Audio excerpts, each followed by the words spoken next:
Now students, हम discuss करने वाले हैं बजट डेफिसिट। बजट डेफिसिट क्या होता है बच्चों? बजट डेफिसिट एक सिचुएशन होती है। कैसी सिचुएशन?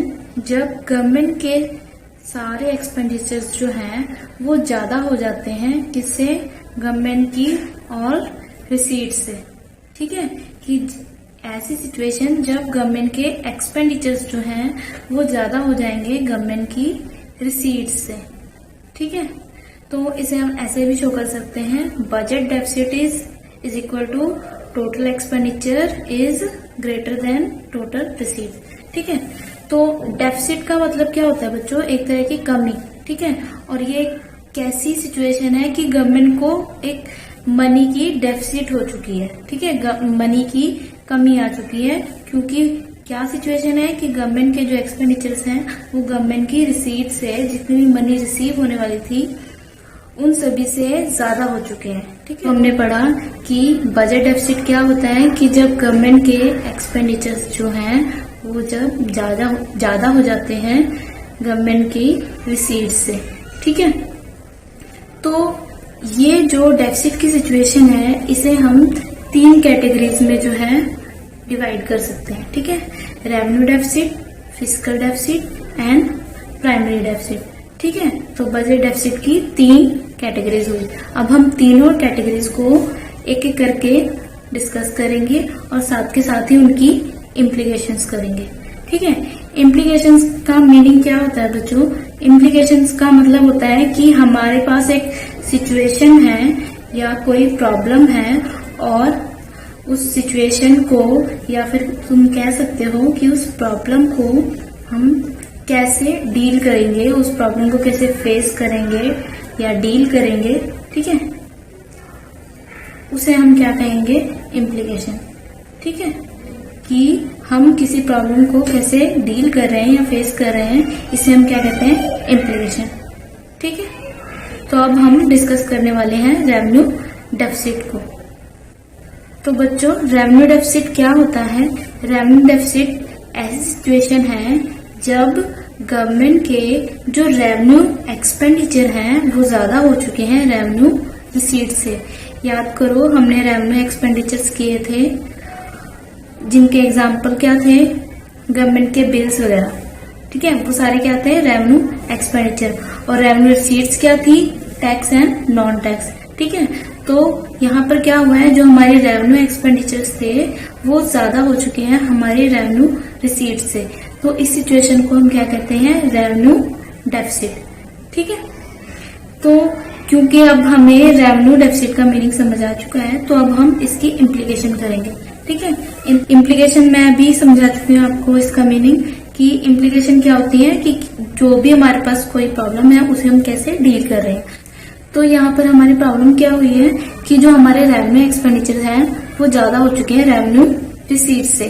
तो इस सिचुएशन को हमें ठीक करना है। तो इस सिचुएशन को ठीक करने के लिए हम क्या कर सकते हैं बच्चों, कि हमारे रेवेन्यू एक्सपेंडिचर जो है वो ज्यादा ना हो रेवेन्यू रिसीट से। तो हम ये कर सकते हैं कि कुछ ऐसे स्टेप्स लें कि या तो हमारा क्या हो जाए, रेवेन्यू एक्सपेंडिचर जो है वो कम हो जाए। ठीक है, या फिर हम ऐसे स्टेप लें कि हमारे जो रेवेन्यू रिसीट्स हैं वो बढ़ जाए। ठीक है, क्योंकि हमने करना क्या है? इस सिचुएशन को ठीक करना है ना। और इस सिचुएशन में क्या है? रेवेन्यू एक्सपेंडिचर ज्यादा हो चुके हैं रेवेन्यू रिसीट से। तो हमारे पास 2 ही ऑप्शन है इस सिचुएशन को ठीक करने के लिए, या तो रेवेन्यू एक्सपेंडिचर्स को कम कर दे या रेवेन्यू रिसीट्स को बढ़ा दे। ठीक है, तो हम क्या इसकी इम्प्लीकेशन कर सकते हैं, क्या क्या स्टेप्स ले सकते हैं? Number 1, cut the expenditure on welfare activities. ठीक है, कि गवर्नमेंट क्या करे? फर्स्ट स्टेप गवर्नमेंट क्या कर सकती है कि अपने वो सभी एक्सपेंडिचर्स में कुछ कट डाउन करे उन एक्टिविटीज पे जो वेलफेयर के ऊपर हो रहे हैं। ठीक है, क्योंकि जो भी वेलफेयर एक्टिविटीज पे जो खर्चे होते हैं, जैसे सब्सिडीज, ठीक है, सब्सिडीज जो होती हैं वो रेवेन्यू एक्सपेंडिचर होती हैं। ठीक है, तो इस टाइप की जो सब्सिडीज हैं वो क्या एक वेलफेयर एक्टिविटी है। ठीक है, जो भी एक्टिविटीज हमारे वेलफेयर एक्टिविटीज के ऊपर जो भी हमारे खर्चे हो रहे हैं उन्हें हम क्या करें? कट कर दें। ठीक है, या फिर नेक्स्ट स्टेप गवर्नमेंट क्या ले सकती है कि वो क्या करे? फंड्स रेज करे। ठीक है, क्योंकि रिसीट्स जो है वो कम हो चुकी है ना, तो रिसीट्स को ज्यादा करने के लिए हम क्या कर सकते हैं? फंड्स रेज कर सकते हैं। ठीक है, जो थर्ड स्टेप है उसमें गवर्नमेंट क्या कर सकती है कि गवर्नमेंट क्या करे, डिसइन्वेस्टमेंट करे। ठीक है, क्योंकि डिसइन्वेस्टमेंट में भी क्या होगी, हमें रिसीट होगी। याद करो हमने डिसइन्वेस्टमेंट का मीनिंग क्या पढ़ा था, इन्वेस्टमेंट का जस्ट अपोजिट। इन्वेस्टमेंट में हम शेयर्स परचेज कर रहे होते हैं, डिसइन्वेस्टमेंट में हम क्या कर रहे होंगे, शेयर्स को सेल कर रहे होंगे। ठीक है, तो जब गवर्नमेंट डिसइन्वेस्टमेंट करेगी, अपने शेयर्स को सेल करेगी, तो इससे क्या है, गवर्नमेंट को रिसीट होगी। ठीक है, तो जो मनी रिसीट होगी उससे क्या होगा, गवर्नमेंट की रेवेन्यू रिसीट बढ़ जाएगी।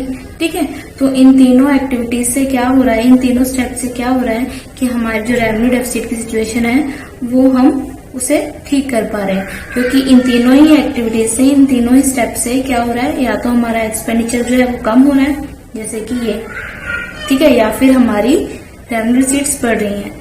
ये और ये, इन दोनों ही एक्टिविटीज में हमारी रेवेन्यू रिसीट्स बढ़ रही है, और इस स्टेप में क्या हो रहा है, हमारी रेवेन्यू एक्सपेंडिचर जो है वो कम हो रहा है। ठीक है, तो अब हमें रेवेन्यू डेफिसिट का मीनिंग अच्छे से समझ आ चुका है। ठीक है, अब हम डिस्कस करने वाले हैं फिस्कल डेफिसिट को। अब इस डिस्कशन को बच्चों का आपको बहुत ध्यान से सुनना होगा। ठीक है, क्योंकि ये फिस्कल डेफिसिट जो है थोड़ा सा समझने वाला टॉपिक है। ठीक है, ध्यान देने वाला टॉपिक है टफ नहीं है, इजी ही, लेकिन थोड़ा सा ध्यान देके आपको समझना पड़ेगा। ठीक है, तो फिस्कल डेफिसिट का मीनिंग क्या होता है, फिस्कल डेफिसिट वो सिचुएशन होगी जिस सिचुएशन में क्या होगा कि टोटल एक्सपेंडिचर जो होंगे वो टोटल रिसीट से ज्यादा होंगे। ठीक है, तो अब आप कहेंगे ये तो हमने बजट डेफिसिट का ही मीनिंग पढ़ा था कि गवर्नमेंट के जब टोटल एक्सपेंडिचर जो है वो टोटल रिसीट से जब ज्यादा हो जाते हैं तो वो बजट डेफिसिट होता है। तो बजट डेफिसिट भी तो फिस्कल डेफिसिट ही होगा। आप बिल्कुल सही कह रहे हैं बच्चों, लेकिन यहाँ पर ध्यान देने वाली एक और बात है कि हमने जब टोटल रिसीट्स को लिया है तो उसमें बोरोइंग्स नहीं ली है। ठीक है, उसको एक्सेप्ट कर दिया है। ठीक है, तो फिस्कल डेफिसिट क्या होता है, जब टोटल एक्सपेंडिचर्स जो हैं गवर्नमेंट के वो ज्यादा हो जाते हैं टोटल रिसीट से, लेकिन इन रिसीट्स में क्या होगा, हम बोरोइंग्स को इंक्लूड नहीं करेंगे। ठीक है, तो इसका मतलब क्या हुआ कि फिस्कल डेफिसिट का मीनिंग क्या हो गया, fiscal deficit is equal to revenue expenditure plus capital expenditure. क्योंकि टोटल एक्सपेंडिचर किससे मिलकर बनता है, रेवेन्यू एक्सपेंडिचर और कैपिटल एक्सपेंडिचर के समीशन से ही तो मिलकर बनता है। ठीक है, तो हमने क्या किया कि यहाँ पे टोटल एक्सपेंडिचर की जगह हमने क्या लिखा, रेवेन्यू एक्सपेंडिचर और कैपिटल एक्सपेंडिचर। सेम यहाँ टोटल रिसीट्स की जगह पे हम क्या लिख रहे हैं, revenue receipts and capital receipts. ठीक है, क्योंकि टोटल रिसीट्स भी तो इन दोनों से ही मिलकर बनती है, रेवेन्यू रिसीट और कैपिटल रिसीट्स। लेकिन साथ ही क्या लिखा है यहाँ पर, कैपिटल रिसीट के साथ हमने क्या नहीं लिया है, अदर देन बोरोइंग्स। ठीक है, तो ये कैपिटल रिसीट्स कौन सी है, other than borrowings. Other than borrowings का मतलब क्या है, यहाँ पे बोरोइंग्स को इंक्लूड नहीं किया है कि ये जो कैपिटल रिसीट्स हैं इनमें हमने बोरोइंग्स को इंक्लूड नहीं किया है। ठीक है, अब हम फिस्कल डेफिसिट के फॉर्मूले को दोबारा से एक बार ध्यान से देखेंगे। ठीक है, कि फिस्कल डेफिसिट क्या हो रहा है कि जब टोटल एक्सपेंडिचर्स जो कि रेवेन्यू एक्सपेंडिचर और कैपिटल एक्सपेंडिचर से मिलकर बना है वो ज्यादा है किससे, रेवेन्यू रिसीट से और कैपिटल रिसीट से। लेकिन कैपिटल रिसीट्स में हम यहाँ पे क्या ले रहे हैं, याद करो बच्चों, कैपिटल रिसीट जो थी वो 3 चीजों से मिलकर बनती थी, recovery of loan, borrowings and other receipts. तो जब यहाँ पर 3 टाइप की रिसीट्स होती थी कैपिटल रिसीट्स में, तो हमने अगर बोरोइंग्स को नहीं लिया तो बाकी 2 रिसीट्स आएंगी ना यहाँ पर। ठीक है, तो बाकी 2 रिसीट्स यहाँ पर हमने ले ली है कैपिटल रिसीट में, कौन कौन सी, recovery of loan and other receipts. ठीक है बच्चों, तो एक बार दोबारा से देखो इस लास्ट वाले को, फिस्कल डेफिसिट किससे मिलकर बनेगा, रेवेन्यू एक्सपेंडिचर और कैपिटल एक्सपेंडिचर के सबमिशन से। और टोटल रिसीट्स में हम क्या लेंगे, रेवेन्यू रिसीट्स को लेंगे, रिकवरी ऑफ लोन्स को लेंगे और अदर रिसीट्स को लेंगे। क्योंकि कैपिटल रिसीट्स में हमने क्या है, बोरिंग्स के अलावा बाकी 2 रिसीट्स को यहाँ पर इंक्लूड कर लिया है। ठीक है, और अदर रिसीट्स का एग्जांपल आपको याद होगा बच्चों, क्या था, डिसइन्वेस्टमेंट, जब गवर्नमेंट अपने शेयर्स को सेल करती है मार्केट में। ठीक है, तो इसको हम लास्ट एक बार फिर से डिस्कस कर लेते हैं फिस्कल डेफिसिट को। फिस्कल डेफिसिट ऐसी सिचुएशन है जब क्या होगा कि गवर्नमेंट के टोटल एक्सपेंडिचर ज्यादा हो जाएंगे टोटल रिसीट से, लेकिन इन रिसीट्स में हमने बोरोइंग्स को इंक्लूड नहीं करना है और टोटल एक्सपेंडिचर को हम ऐसे भी लिख सकते हैं, revenue expenditure and capital expenditure. Same he total receipts को भी हम कैसे लिख सकते हैं, total receipts plus capital receipts. और कैपिटल रिसीट्स में बट हमने क्या किया है, बोरिंग को इंक्लूड नहीं किया है। फिर हमने इस फॉर्मूले को एक बार दोबारा लिखा है कि टोटल एक्सपेंडिचर, जिसमें हमने रेवेन्यू एक्सपेंडिचर और कैपिटल एक्सपेंडिचर को लिया है, और यहाँ पर टोटल रिसीट्स को शो करने के लिए हमने क्या लिया है, रेवेन्यू रिसीट्स प्लस बोरिंग्स के अलावा जो 2 कैपिटल रिसीट्स थी उनको इंक्लूड किया है। ठीक है, क्या बोरिंग्स के अलावा जो 2 कैपिटल रिसीट्स थी उनको हमने यहाँ पर इंक्लूड किया है। तो बोरिंग्स के अलावा कौन सी 2 कैपिटल रिसीट्स थी, recovery of loan and other receipts. ठीक है, जिसका एग्जाम्पल क्या था, डिसइन्वेस्ट में। ठीक है, आई होप आपको ये फिस्कल डेफिसिट का मीनिंग समझ आ चुका होगा। अगर आपको नहीं समझ आया है तो आप बैक करके इसका मीनिंग दोबारा देख सकते हैं। ठीक है, तो स्टूडेंट्स अब हमें फिस्कल डेफिसिट का मीनिंग समझ आ चुका है। फिस्कल डेफिसिट क्या होता है, जब क्या होता है, टोटल एक्सपेंडिचर जो है गवर्नमेंट के ज्यादा हो जाते हैं टोटल रिसीट्स में, और रिसीट्स में हमने कौन सी बोरिंग्स को इंक्लूड नहीं करना है, मतलब एक्सक्लूड कर देना है रिसीट्स में। ठीक है, तो इसे हम क्या कहते हैं, फिस्कल डेफिसिट कहते हैं। जब गवर्नमेंट के टोटल एक्सपेंडिचर ज्यादा हो जाते हैं गवर्नमेंट की टोटल रिसीट से, जिसमें हम बोरिंग्स को इंक्लूड नहीं करते हैं। लेकिन बच्चों अब ये सोचने वाली बात है कि जब गवर्नमेंट के एक्सपेंडिचर ज्यादा हो गए हैं गवर्नमेंट की रिसीट से, मतलब गवर्नमेंट के पास इतना मनी रिसीव नहीं हुआ है कि वो खर्च कर सके, लेकिन उससे ज्यादा उन्होंने खर्च कर लिया है। ठीक है ना, एक्सपेंडिचर ज्यादा हो गए ना गवर्नमेंट के, total expenditure is more than total receipts. ठीक है, तो खर्चे जो हैं वो ज्यादा हो चुके हैं रिसीट से, मतलब इतना रिसीव भी नहीं हुआ है गवर्नमेंट को, उससे कहीं ज्यादा वो खर्च कर चुकी है। तो अब सोचने वाली बात है ना कि जब रिसीट ही नहीं हुआ है मनी, उसके बावजूद हम इतना ज्यादा खर्च कर रहे हैं, तो ये खर्चे हमने कौन सी मनी से किए होंगे जब हमारे पास रिसीट्स ही इतनी नहीं है। ठीक है, तो ऑब्वियसली ध्यान से सोचो कि अगर हमारे पास रिसीट्स नहीं है और उसके बावजूद हम खर्चे कर रहे हैं, मतलब आप ऐसा कह सकते हैं कि आपकी सैलरी इतनी नहीं है, सैलरी आपकी 10,000 है और आप 15,000 खर्च कर रहे हैं, तो इसका मतलब क्या है, वो 5,000 आप कहाँ से लाएंगे, बोरिंग से। ठीक है, ठीक है, तो इसका मतलब क्या हुआ कि जब गवर्नमेंट के टोटल एक्सपेंडिचर ज्यादा हो जाते हैं गवर्नमेंट की टोटल रिसीट से, जिसे हम फिस्कल डेफिसिट कहते हैं, तो ऑब्वियसली ये ज्यादा जो एक्सपेंडिचर हम कर पाए हैं किसकी वजह से कर पाए हैं, बोरोइंग्स की वजह से। ठीक है, तो इसका मतलब क्या हुआ, ये जो फिस्कल डेफिसिट है वो किसे शो कर रहा है, बोरोइंग्स को। ठीक है, कि ये जो खर्चे रिसीट से ज्यादा हो चुके हैं वो खर्चे हमने कहाँ से किए होंगे, बोरोइंग्स की मनी से। ठीक है, इसीलिए हम इसका कंक्लूजन ये निकाल सकते हैं कि जो फिस्कल डेफिसिट है वो किसे शो करता है, हमारी गवर्नमेंट की बोरिंग्स को शो करता है। ठीक है, तो फिस्कल डेफिसिट जो है वो बोरिंग्स को शो करता है। आई होप आपको फिस्कल डेफिसिट अब अच्छे से समझ आ चुका होगा। अब हम डिस्कस करने वाले हैं फिस्कल डेफिसिट की इम्प्लीकेशंस को। ठीक है, कि इस सिचुएशन की वजह से अब क्या क्या होने वाला है। ठीक है, इस सिचुएशन की वजह से क्या क्या सिचुएशंस आएंगी। ठीक है, तो सबसे पहला है इसमें इन्फ्लेशनरी स्पाइरल।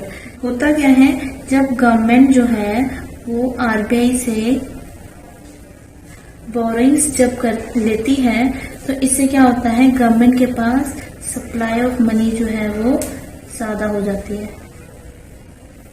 ठीक है, गवर्नमेंट की जो सप्लाई ऑफ मनी है वो बढ़ जाती है, और सप्लाई ऑफ मनी के बढ़ने की वजह से क्या होता है कि जो इकोनॉमी में सप्लाई ऑफ मनी तो बढ़ जाएगी, लेकिन जो हमारा प्रोडक्शन है, जो आउटपुट बढ़ा है, जो चीजें हैं, वो तो इकोनॉमी में जितनी प्रेजेंट है उतनी ही है ना। ठीक है, तो हमारा प्रोडक्शन तो नहीं ना बढ़ रहा है, तो क्या होता है कि सप्लाई ऑफ मनी के बढ़ने की वजह से हमारा जो आउटपुट है, जो प्रोडक्शन है, वो कांस्टेंट रहता है, लेकिन सप्लाई ऑफ मनी के बढ़ने की वजह से क्या होता है कि हमारे जो जनरल प्राइस लेवल है, जो चीजों के जो प्राइसेस हैं, वो क्या हो जाते हैं, वो राइज हो जाते हैं। ठीक है, सप्लाई ऑफ मनी के राइज होने की वजह से।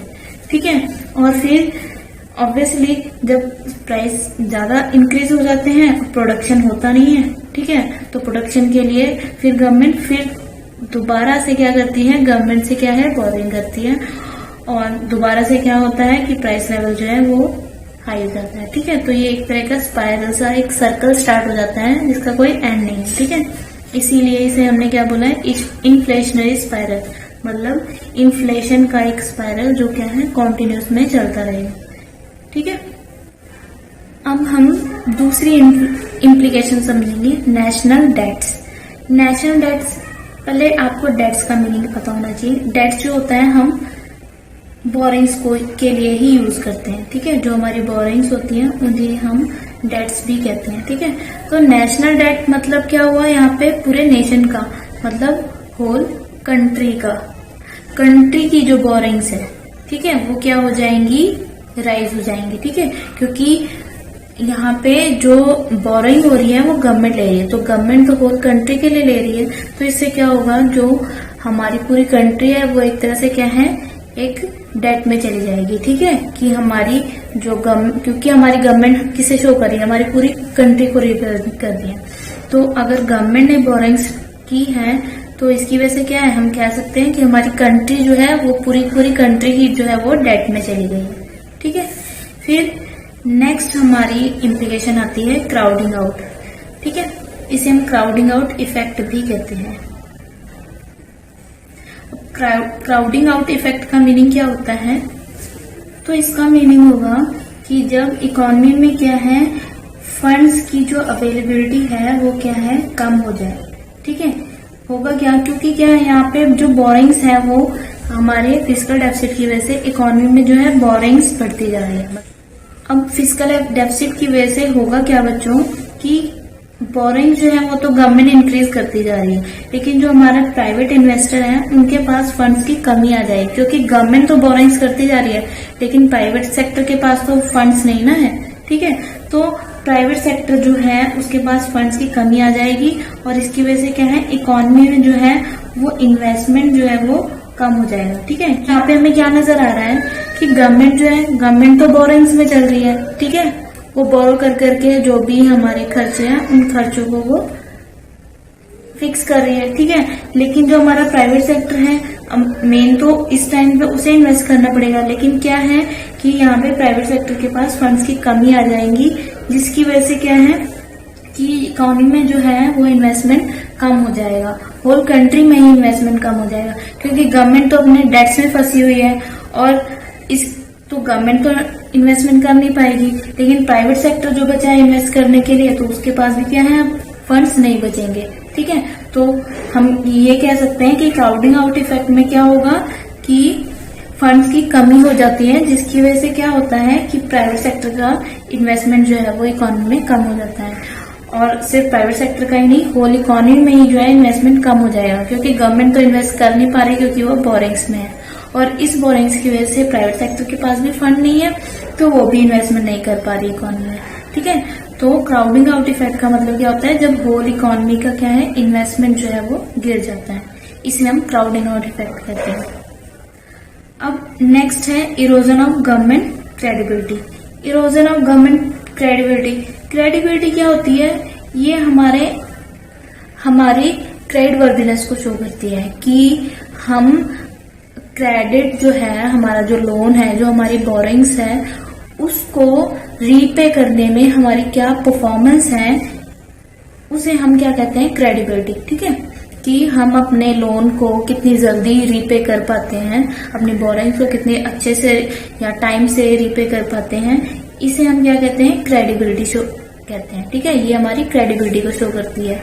ठीक है, तो इरोजन ऑफ गवर्नमेंट क्रेडिबिलिटी का मतलब क्या है कि यहाँ पे क्योंकि फिस्कल डेफिसिट जितना ज्यादा होगा, गवर्नमेंट और ज्यादा बोरिंग्स में होती जा रही है, तो जब ऑलरेडी गवर्नमेंट बोरिंग्स में होती जा रही है, तो क्या उसे आगे से कोई जो आरबीआई है या फॉरेन बैंक्स हैं, वो क्या गवर्नमेंट को लोन आगे दे पाएंगे? नहीं दे पाएंगे, क्योंकि वो ऑलरेडी बोरिंग्स में। आप खुद ही देख लीजिए कि जब आप किसी बैंक से लोन लेते हैं, तो अगर आप ऑलरेडी किसी लोन में हैं या जिस लोन में एग्जिस्टिंग लोन की अगर आप ईएमआई टाइम पर नहीं पे कर पा रहे हैं, तो आपको नेक्स्ट टाइम से कोई दूसरा लोन लेने में प्रॉब्लम होती है। ठीक है, क्योंकि वो आपकी क्या है, क्रेडिट स्कोर को कम कर देता है। ठीक है, तो सेम क्या हो रहा है यहाँ पे, जो गवर्नमेंट की क्रेडिबिलिटी है, जो लोन रीपे करने की जो परफॉर्मेंस है, वो क्या होती है, गवर्नमेंट की परफॉर्मेंस खराब हो जाती है। ठीक है, तो आगे से जो है गवर्नमेंट को कोई लोन नहीं देगा। ठीक है, तो इससे क्या है, गवर्नमेंट की क्रेडिबिलिटी जो है वो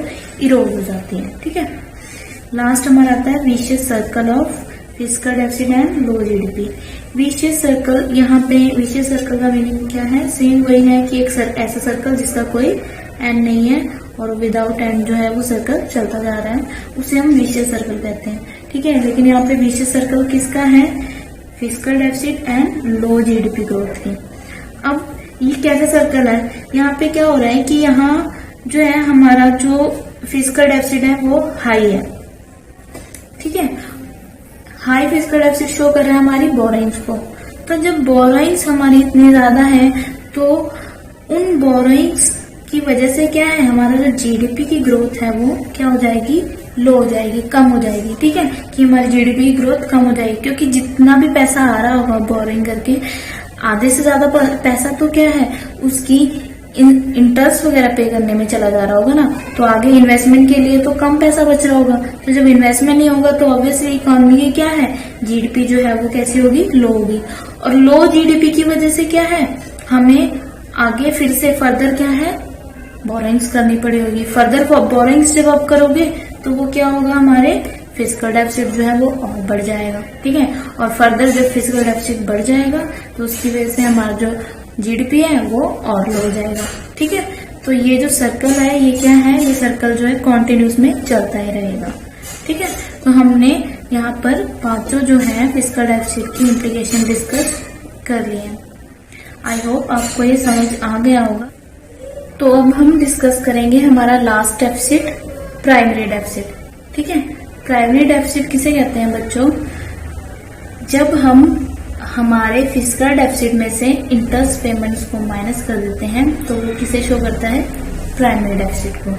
ठीक है, तो ये तो सिंपल सा एक फॉर्मूला हुआ, इसे हम समझने की कोशिश करते हैं कि प्राइमरी डेफिसिट का मीनिंग क्या हुआ, कि ये हमारी एक नेट बोरोइंग है। क्योंकि याद करो बच्चों, हमने क्या बोला था, फिस्कल डेफिसिट जो है किसको शो करता है, बोरोइंग्स को। ठीक है, फिस्कल डेफिसिट किसे शो करता है, हमारी बोरिंग्स को।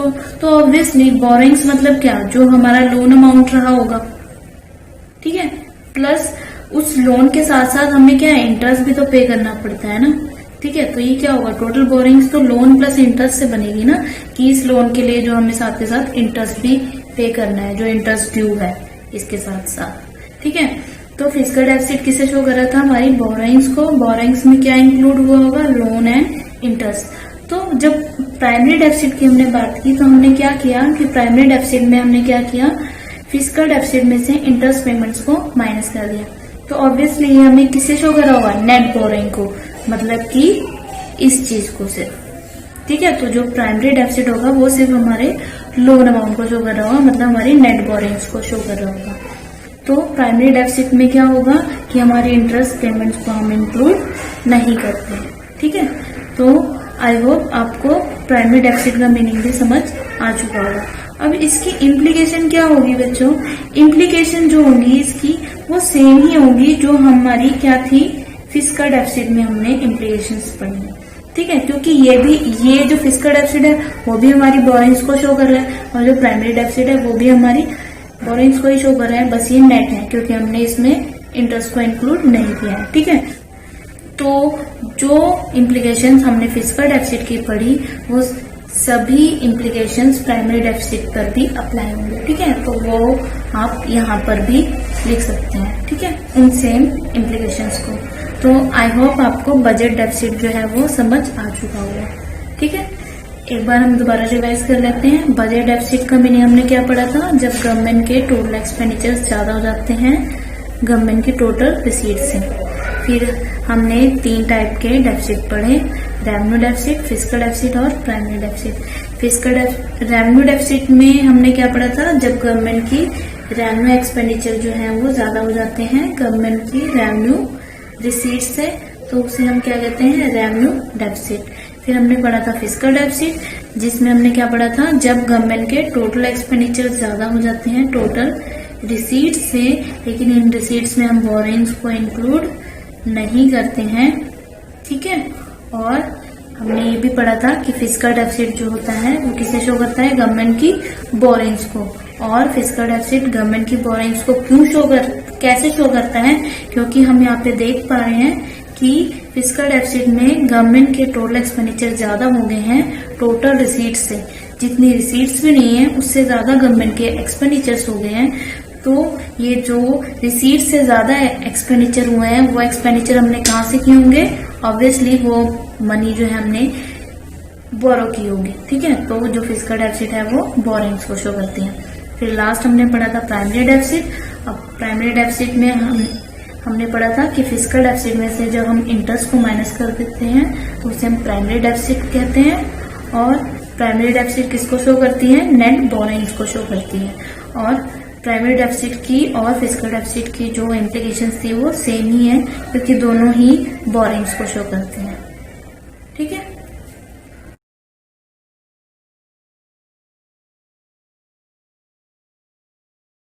आई होप आपको इस वीडियो से बजट डेफिसिट का मीनिंग क्लियर हो गया होगा। Thank you for watching the video. Keep watching and keep learning.